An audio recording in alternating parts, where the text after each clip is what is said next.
যেরকম খাদ্যদ্রব্য গ্রহণ করবেন মনোপ্রবৃত্তি সেরকম তৈরি হবে। তিন প্রকারের খাদ্য আছে জগতে, একটাকে বলে সাত্ত্বিক, একটাকে বলে রাজসিক, একটাকে বলে তামসিক। সাত্ত্বিক খাদ্য কোনটা? যেটা খেলে আপনার মনের উন্নতি হয়, গোবিন্দের প্রসাদ, ভগবানকে নিবেদন করা ভোগ, এ সাত্ত্বিক খাদ্য। রাজসিক খাদ্য কোনটা? যেটা খেলে দেহের কল্যাণ হয়। বড় লোকরা দেখেন না, সিদ্ধ সিদ্ধ খায়, কম তেলে খায়, কম ঝাল মশলায় খায়, রাজসিক খাদ্য। তামসিক খাদ্য কোনটা? খুব ঝাল, খুব তেতো, খুব টক।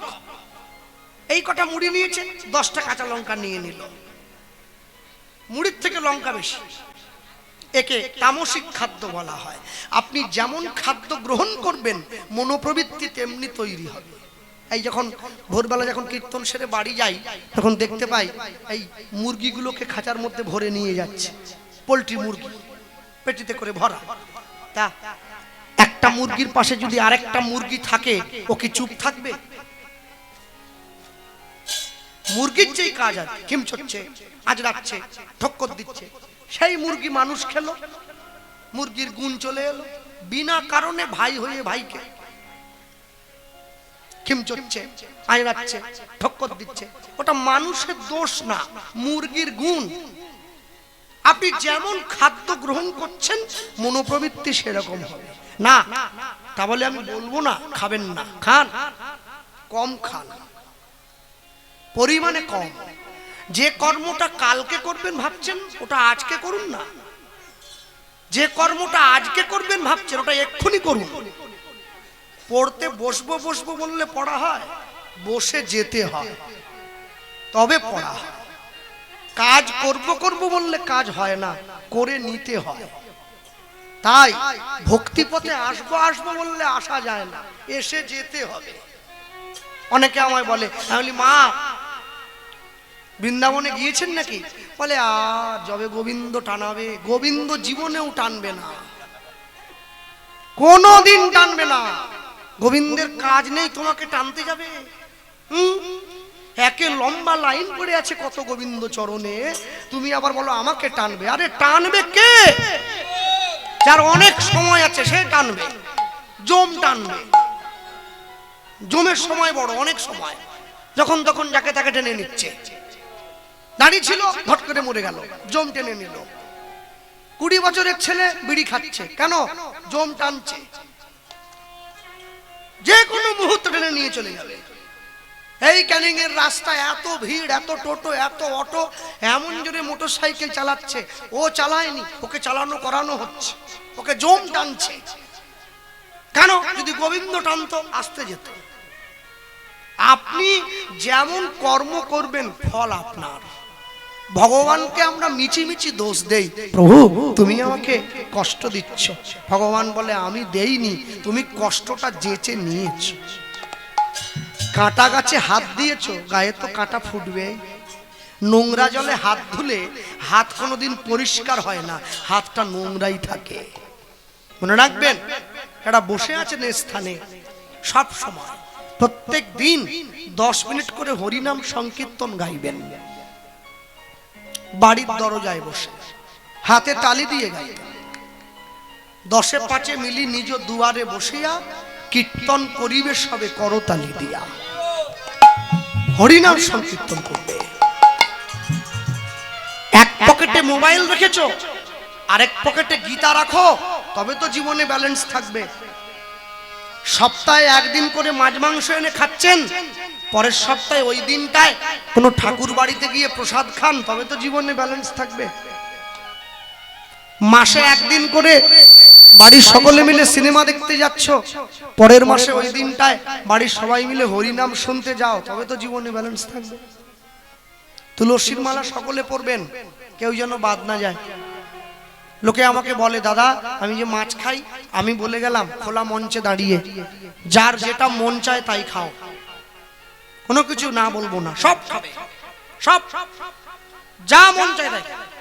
গেড়ি খাও, গুগলি খাও, শামুক খাও, ঝিনুক খাও, সব খাও। মানুষ তো সবই খাচ্ছে, হ্যাঁ, সব ব্যাং ট্যাং সবই খেয়ে নিচ্ছে, সব খাও। মালা পরবে। যারা নিরামিষ সেবা করছেন তারা মালাটা কণ্ঠের সঙ্গে লাগিয়ে পড়বেন, যারা আমিষ খাচ্ছেন কণ্ঠের থেকে নামিয়ে পড়বেন। পড়তে বলছি কেন জানেন?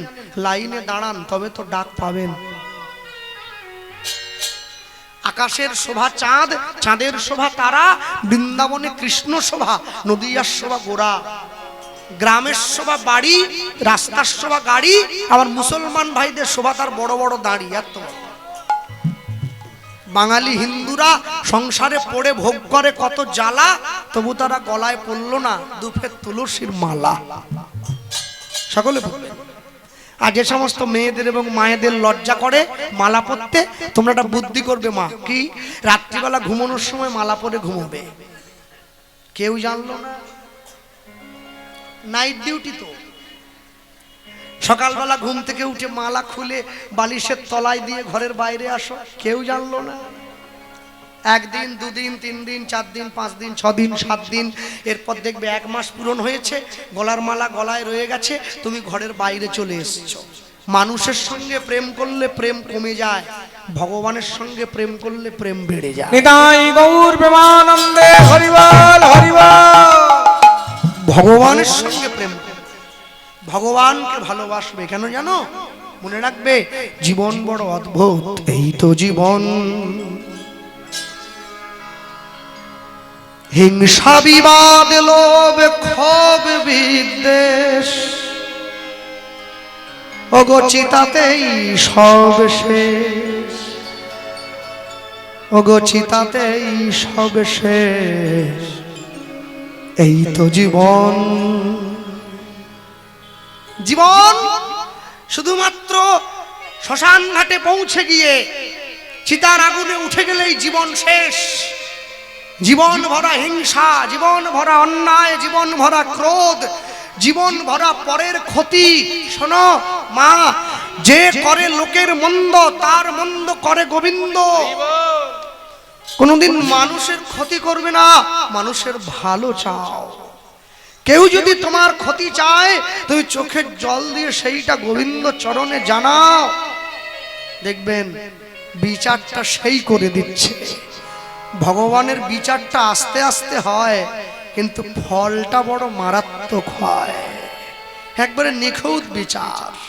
চলো আমরা শুনছি কৃষ্ণ পেতে গেলে কতটা কষ্ট করতে হয়।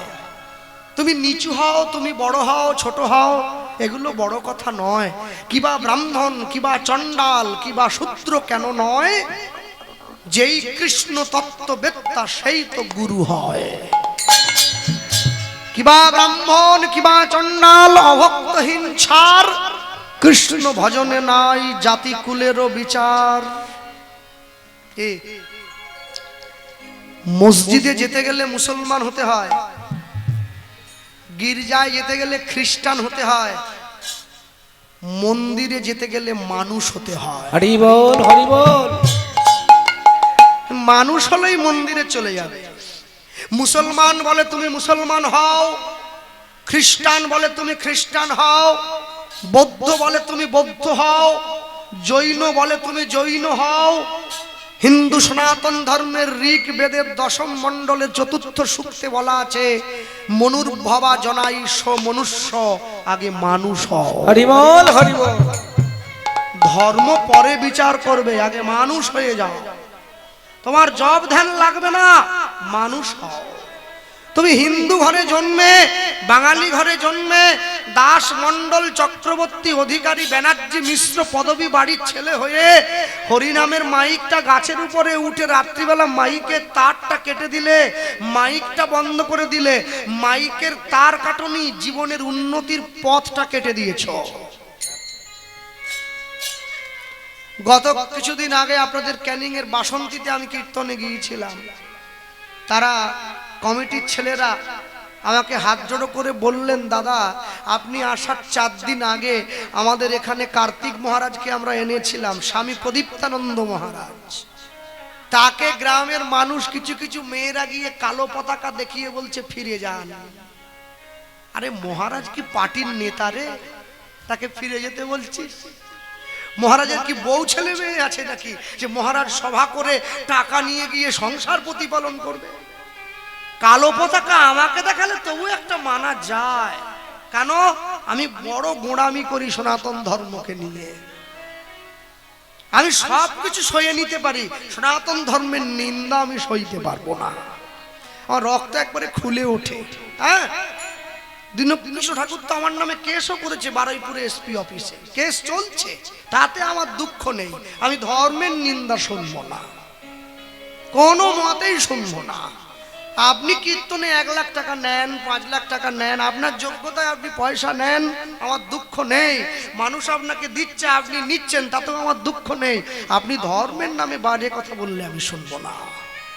সনাতন ধর্ম সম্বন্ধে জানতে গেলে 1 জীবন নয়, 7 জীবন ধরে চর্চা করতে হবে।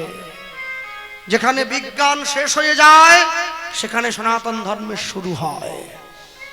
ভাবতে পারেন, পুরীর জগন্নাথ মন্দির দাঁড়িয়ে রয়েছে, মন্দিরের ছায়া পড়ে না, আজকে লক্ষ লক্ষ বছর ধরে একইভাবে দাঁড়িয়ে আছে। পারবেন উত্তর দিতে? কে উত্তর আছে আপনার কাছে? যেদিকে হাওয়া দেয় মন্দিরের পতাকা তার উল্টো দিকে উড়ে যায়, কে উত্তর আছে আপনার কাছে? আজ থেকে লক্ষ লক্ষ বছর আগে পুরীর মন্দির তৈরি হয়েছে। রামচন্দ্রের 2টো ছেলে, বড়টার নাম লব, ছোটটার নাম কুশ, সকলেই জানেন আপনারা। এই কুশের, এই লব আর কুশ, এই কুশের যে 19তম বংশধর, এই কুশের 19তম বংশধর রাজা দেবালিক। এই দেবালিকের ছেলে মহারাজ ইন্দ্রদ্যুম্ন। ত্রেতা যুগ থেকে পুরীর মন্দির করে হয়ে আসছে। পুরীর মন্দিরের উপরে যে বড় পাথরটা আছে নকশা করা, ওই পাথরটার ওজন হচ্ছে 20,000 কেজি। আজ থেকে 5 লক্ষ বছর আগে বিজ্ঞান ছিল না, ওই পাথরকে অত উপরে কে তুললো? আছে উত্তর? ওটা খামোখা চটি বই পড়ে আপনি মানুষের মনে বিভ্রান্তি সৃষ্টি করে সনাতন ধর্মের মানুষের অন্তরে ফাটল ধরিয়ে দিচ্ছেন। সনাতন ধর্ম এত ঠুনকো জিনিস নয় যে আপনার একটা কথায় মানুষ সুপথ থেকে বেপথে চলে যাবে। আর যদি কেউ গিয়ে থাকে, আমি বলবো তার চৈতন্য হয় না, তাই চলে গিয়েছে। মনে রাখবেন, মহারাষ্ট্রের অনন্তপুরমে দেবী মহালক্ষ্মীর মন্দিরে 12টা পিলার আছে। মন্দিরের বয়স 3000 বছর। 12টা পিলার, 12টা থাম্বা দাঁড়িয়ে আছে।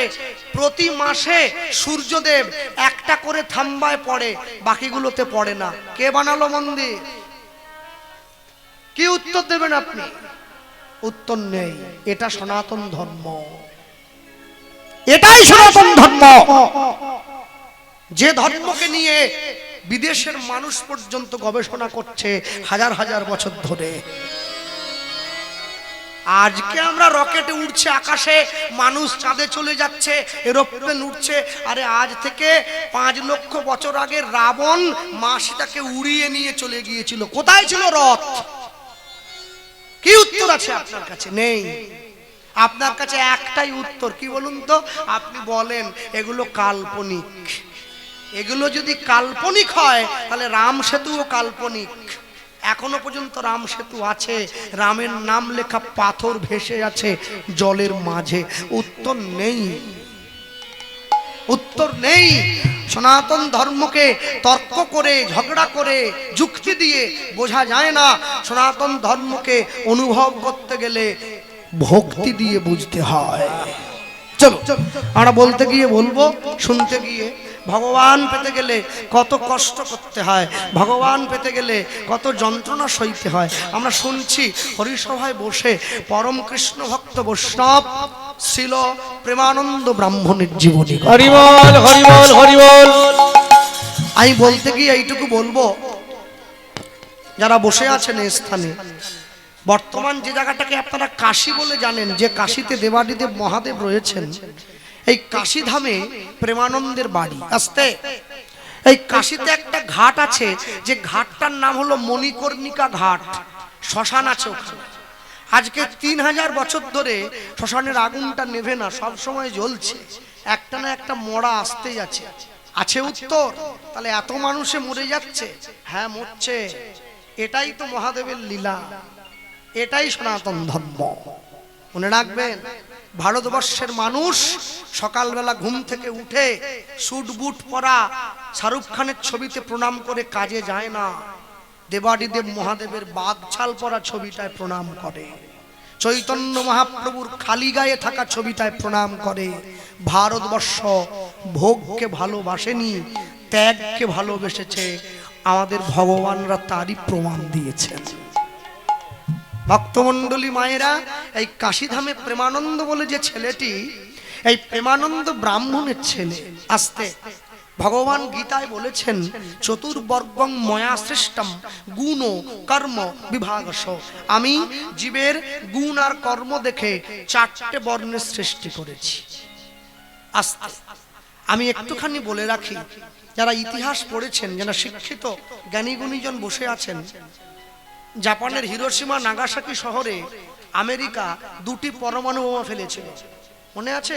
হিরোশিমা নাগাসাকি শহরকে ধ্বংস করে দিয়েছিল, ইতিহাস সেই কথা বলে। পরমাণু বোমাটা যিনি বানিয়েছেন, প্রথম পরমাণু বোমাটার নাম ছিল লিটল বয়, পরের পরমাণু বোমাটার নাম ছিল ফ্যাট ম্যান। প্রথম বোমাটা হিরোশিমা শহরে ফেলার পর 15.5 মিনিটের মধ্যে 1.5 লক্ষ মানুষ একবারে ধুলোর মতো মিশে গেছে। 1.5 লক্ষ মানুষ মারা গেছে 15.5 মিনিটের মধ্যে। দ্বিতীয় পরমাণু বোমাটা ফেলার সময় যখন এরোপ্লেন থেকে বোমাটা ফেলছেন, যিনি পরমাণু বোমাটা আবিষ্কার করেছিলেন সেই বিজ্ঞানী গীতার এই শ্লোকটাই উচ্চারণ করছেন, যদা যদা হি ধর্মস্য গ্লানির্ভবতি ভারতম অভ্যুত্থানমধর্মস্য তদাত্মানম সৃজাম্যহম পরিত্রাণায় সাধূনাং বিনাশায় চ দুষ্কৃতাম ধর্ম সংস্থাপনার্থায় সম্ভবামি যুগে যুগে। বিজ্ঞানী বোকা নাকি? গীতা পড়ছেন, আপনি সনাতন ধর্মের ভুল খুঁজতে ব্যস্ত হয়ে পড়লেন। ভুল নয়, দোষ নয়, গুণ খুঁজে বের করার চেষ্টা করুন।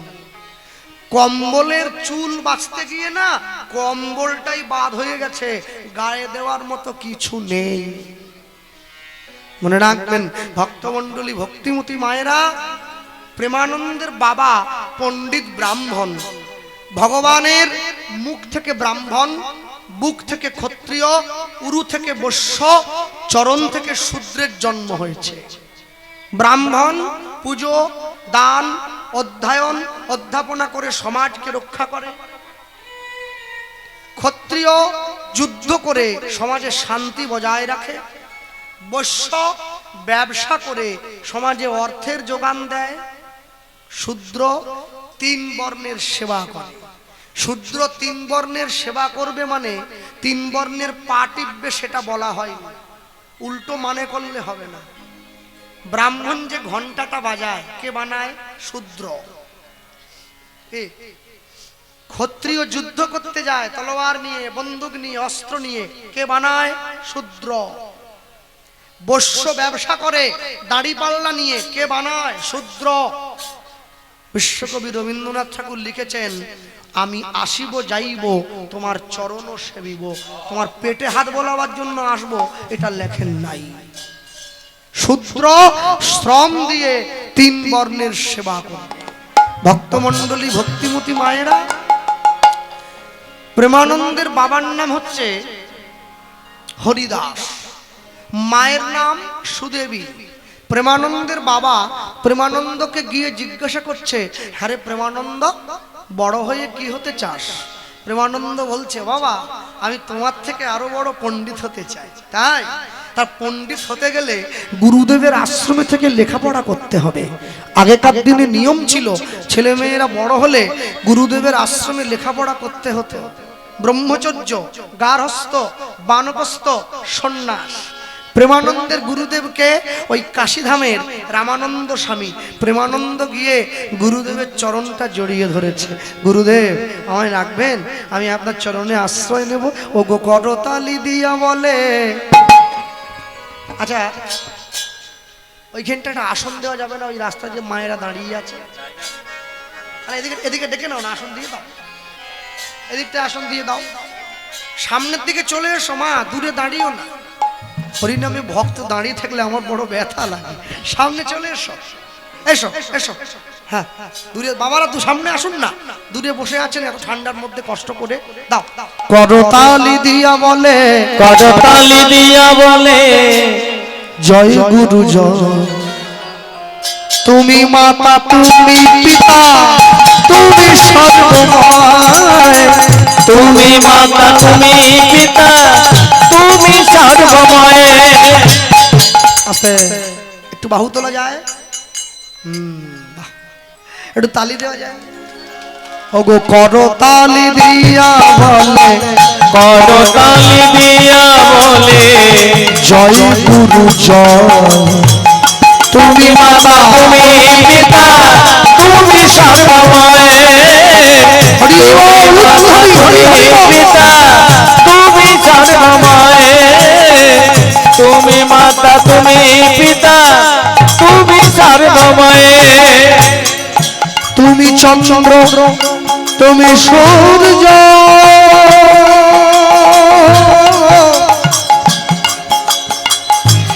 পরম আশ্রয় গুরুদেব পরম আশ্রয়।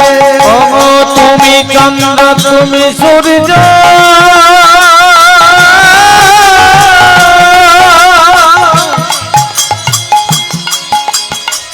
পরময় আশ্রয়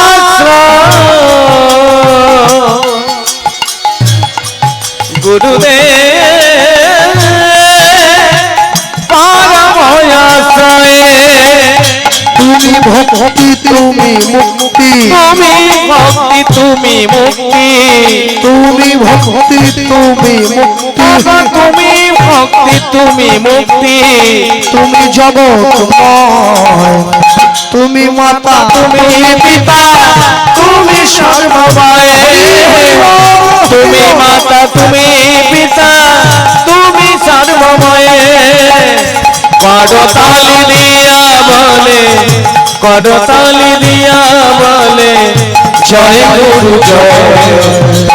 তুমি মাতা তুমি পিতা তুমি সর্বময়, তুমি মাতা তুমি পিতা তুমি সর্বময়। গুরু সর্বময় গুরু গো পিতা গুরুদেব, গুরুদেব আমার করুণা করো, তুমি করুণা করো, তুমি করুণা করো। গুরু ব্রহ্মা গুরু বিষ্ণু গুরু বিষ্ণু গুরুদেব মহেশ্বর, মহেশ্বর গুরুদেব শ্রী গুরবে নমঃ। আসি গুরবে নমঃ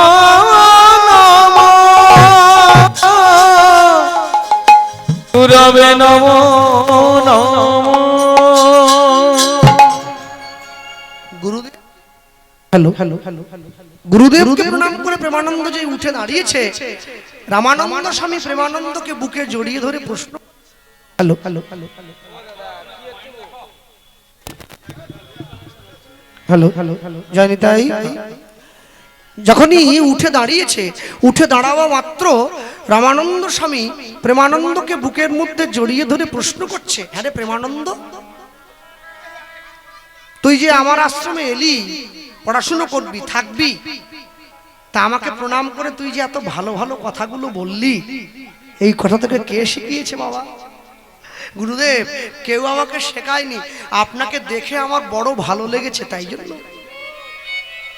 যাকে দেখিলে মুখে আসে কৃষ্ণ নাম, জানিবে সেই বৈষ্ণব তাকে করিবে প্রণাম। তা তা বাবা, তুই যে আমার আশ্রমে থাকবি, আশ্রমে থাকতে গেলে তো কাজ করতে হয় রে বাবা, কাজ করবি?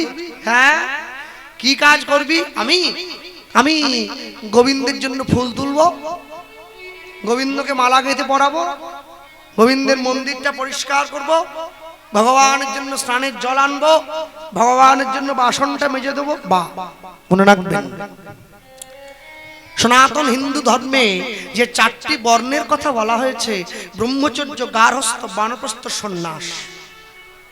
10 বছর বয়স থেকে 25 বছর পর্যন্ত ব্রহ্মচর্য, 25 থেকে 45 পর্যন্ত গার্হস্থ্য, 45 থেকে 55 পর্যন্ত বানপ্রস্থ, 55 পরে সন্ন্যাস, 10 থেকে 25 ব্রহ্মচর্য। ঊর্ধ্বলিঙ্গ ঊর্ধ্বজনী ঊর্ধ্বরতি হয়, ঊর্ধ্ব না হইলে জীবে যাবে জমালয়। পুরুষের লিঙ্গ হয় মস্তকের মণি, তা লইয়া খেলা করে দেবপদ্ম জনি। শ্রীরাধিকা হয় তার প্রেমের মহাজন, সেই মানুষের বাড়ে ওজন, তাকে বলে মহাজন। নিতাই গৌর প্রেমানন্দে হরি বল হরি বল। সব কথা ভেঙে বলতে পারবো না, যারা বোঝার তারা বুঝে নেন। 10 থেকে 25, 25 থেকে 45 গার্হস্থ্য।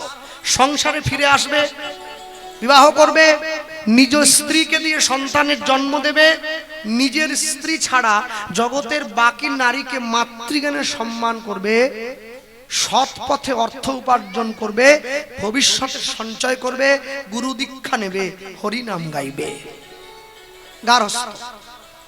45 থেকে 55 বানপ্রস্থ। নখ বড় রাখবে, চুল বড় রাখবে, জল ছেঁকে খাবে, স্ত্রীর সঙ্গে কথা কম বলবে, নিজে রান্না করে সপাকে আহার করবে। মেয়ে যদি উপযুক্ত হয়ে যায়, মেয়ের সঙ্গে নির্জনে কথা বলবে না। বানপ্রস্থ। 55 পরে সংসারের মায়া ত্যাগ করে নির্জনে চলে যাবে ঈশ্বর ভজনের জন্য, হরিনাম গ্রহণের জন্য। 4টি ধাপ মনে রাখবেন। সনাতন ধর্মে যাদের জন্ম হয়েছে, পৃথিবীতে মানুষ জন্মানো মাত্রই হিন্দু। একটা মুসলমানের ঘরে যে বাচ্চাটা জন্ম হয়েছে না, ও জন্মানোর পরে কিন্তু সনাতন হিন্দু হয়েই জন্ম নিয়েছে। পরে মুসলমান ধর্ম গ্রহণ করে তারপরে মুসলমান হতে হয়েছে, কিন্তু জন্মটা হিন্দু হয়েই হয়েছে। জগতে একটাই ধর্ম, সনাতন ধর্ম, আর কোন ধর্ম নেই। আর বাকি যত ধর্ম দেখছেন, এসব মানুষের তৈরি করা ধর্ম। জগতের ধর্ম একটাই, সনাতন, যা চিরন্তন, যা ছিল, যা আছে, যা নিত্য, যা কোনোদিন নষ্ট হবে না, এটাই সনাতন ধর্ম। ভক্তমণ্ডলী, ভক্তিমতী মায়েরা, প্রেমানন্দ যখনই গুরুদেবকে এই কথাগুলো বলছে, গুরুদেব প্রেমানন্দকে বলছে, হ্যাঁ প্রেমানন্দ, তুই যে কাজগুলো বললি বাবা, তোকে এত শক্ত কাজ করতে হবে না, একটু সহজ কাজ দিচ্ছি, করবি কি?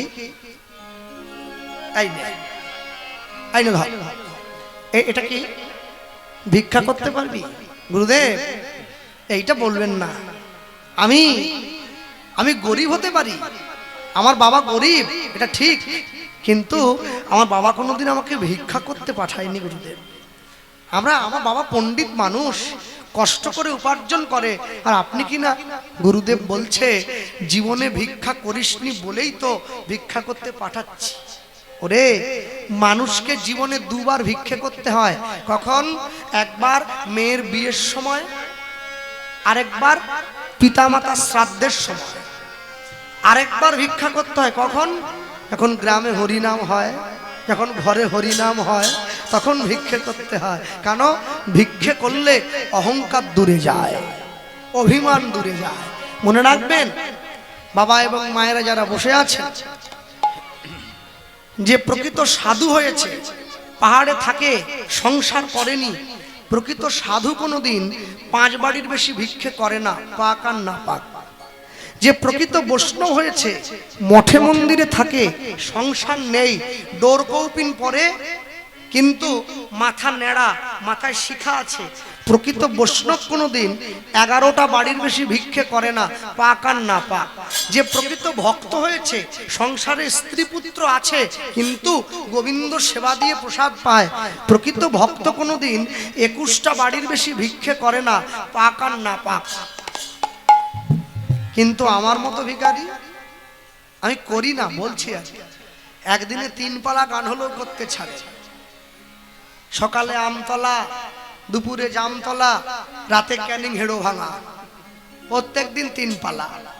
ভগবান বলে তুই করছিস, কর, 2 সিজন হবে, 3 সিজনের পরে ভেলুড়ে একটা সিট বুকিং করা হবে। শুনেছি মেদিনীপুর থেকে ভেলুর নাকি কাছে হয়। যা টাকা রোজগার করছিলি বস্তা ভরে ডাক্তারকে দিয়ে দিতে হবে। লোভে পাপ, পাপে হরি বল। মৃত্যু। যার জীবনে লোভের পরিমাণ যত বেশি তার জীবনে দুঃখ তত বেশি। যার জীবনে লোভ যত কম তার জীবনে দুঃখ তত কম। হ্যাঁ, দুঃখ পাবেন না মা।